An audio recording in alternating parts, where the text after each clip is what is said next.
আসসালামু আলাইকুম। কি অবস্থা ভাই? বাদার অবস্থা রাখি লিঙ্গ পরিবর্তন করতে চাই। দিল্লিতে 5 জন ধরা খাইছে, মানে এরা লিঙ্গ পরিবর্তন করতে গেছে। জি, তারা যে লিঙ্গে আছে এই লিঙ্গে তারা খুশি না, লিঙ্গ চেঞ্জ করতে হবে, মানে এই করতে চাই 5 জন ধরা খাইছে, বুঝলেন? এখন তাদের পুরুষ, তারা পুরুষ পছন্দ না, তাদেরকে মেয়ে হইতে হবে। জি, কারণ হলো মেয়ে হইলে মনে করেন যে মার্কেট ভালো। তো যাই হোক, প্রসঙ্গ যেটা, আমরা যারা পুরুষ আছি, ঠিক আছে, বা ছেলে আছি, যুবক আছি, মনে করেন যে লিঙ্গ পরিবর্তন তো দূরের কথা, এটা তো ভাবনা চিন্তাও আমার আসে না। মাথার ভিতরে এরকম ভাবনা চিন্তাও আল্লাহর রহমতে আসে না। আল্লাহ বানাইছে পুরুষ, খাটবো, ফিরবো, খাইবো, কষ্ট করবো, এটাই পুরুষের জীবনই তো এটা ভাই। হ্যাঁ, অন্যের জন্য করতে হইবে, এটা আল্লাহ বানাইছে, মনে করেন যে এরকম করেই তৈরি করছে পুরুষ, যে তোমার কষ্ট করতে হবে, দুনিয়াতে পরিশ্রম করতে হবে, ফ্যামিলির জন্য করতে হবে, ছেলের জন্য করতে হবে, মেয়ের জন্য করতে হবে, বোর জন্য করতে হবে, অল ফ্যামিলির জন্য করতে হবে, ব্যাস। ঠিক আছে, এখন আমি যদি মনে করেন যে চিন্তা করি, এত কাজ কাম, এত কষ্ট কষ্ট করিয়া কিনলে গিয়ে খাও ফ্যামিলির, কি দরকার আছে? আমি যাবো, ইনকাম করবো, আমি খাও, ফ্যামিলির লোক কোনো যোগাযোগ নাই। ঠিক আছে, আর এদের মূলত টার্গেট এইটাই। আপনারা যাই মনে করেন আর না করেন, আমি শুধু এইটাই বলতে চাই যে তাদের টার্গেট এইটা।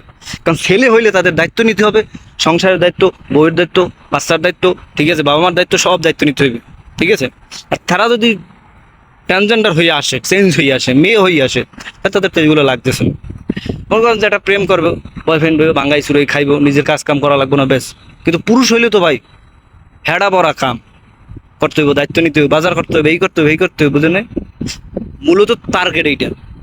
মানুষ মনে করতে পারে শখ কি, আর শখ কোন বালের শখ, কোন হেডার শখ, কোনো শখ না, এটি আলিশা সুদা, এটির টার্গেট হয়েছে এইটা।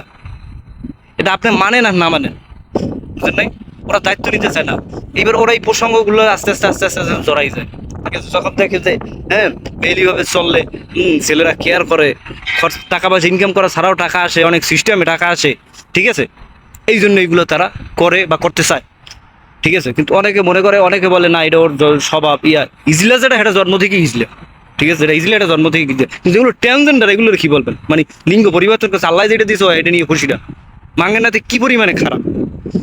এবার আমি একটা কথা বলতে চাই, যে জাগত ধরছে, এই যে জাগত ধরছে 5 জনারে, ঠিক আছে, ওর সোনা ইট বেঁধে ঝুলেই দেওয়া উচিত। থাক, দেখ কেমন লাগে। লিঙ্গ পরিবর্তন করছে, মানে ও টার্গেট, ওরা কোনো কাজ কাম করবে না। ঠিক আছে, ওরা বিয়ে বইবে, সংসার করবে, বাচ্চা কাচ্চা তো হইবে না। ঠিক আছে, যেভাবে এরকম করে চলবে, শেষ, কোনো পরিশ্রম করা লাগবে না, ঘুরবে ফিরবে, এই আর কি। ও টার্গেট এইটা। ঠিক আছে, আর এখন বর্তমান যুগে ট্রান্সজেন্ডার সংখ্যা দিন দিন বাড়তেছে। ঠিক আছে, দিন দিন বাড়তেছে এগুলো। একটা সময় আমরা আসলে বিশ্বাস করেন আরো 10-15 বছর আগে আমি আসতাম অন্যান্য দেশে দেখে, কিন্তু এখন দেখেন বাংলাদেশের অবস্থা কি। পৃথিবীর যে কোনো প্রান্তে যদি মনে করেন যে কোনো কাজ হয়, সেটা একদিন আপনার কাছে এসে পৌঁছবে, আপনার বাড়ির পাশে এসে হোক, আপনার দেশে হোক, যেখানে এসে পৌঁছবে, সেটা 5 বছর, 10 বছর, 15 বছর পরে হোক। একটা সময় আমরা হাসতাম, শুনতাম যে মানুষ লিঙ্গ পরিবর্তন করে, তার মস্তিষ্কের সমস্যা আছে, আল্লাহর রহমতে বাংলাদেশিরা ভালো আছে। এটা ভাবতাম না, বিশেষ করে আমি ভাবতাম যখন মোবাইল চালাইছি নতুন, তখন তো এগুলো দেখতাম বা টিভিতে নিউজ দেখতাম, তখন চিন্তা করতাম এটা কেমনে সম্ভব, অন্যান্য দেশের মানুষের মস্তিষ্কই খারাপ। কিন্তু আজকে দেখেন আমাদের বাংলাদেশে এই ঘটনা নিজের চোখে দেখতেছি, শুনতেছি, এই অবস্থা।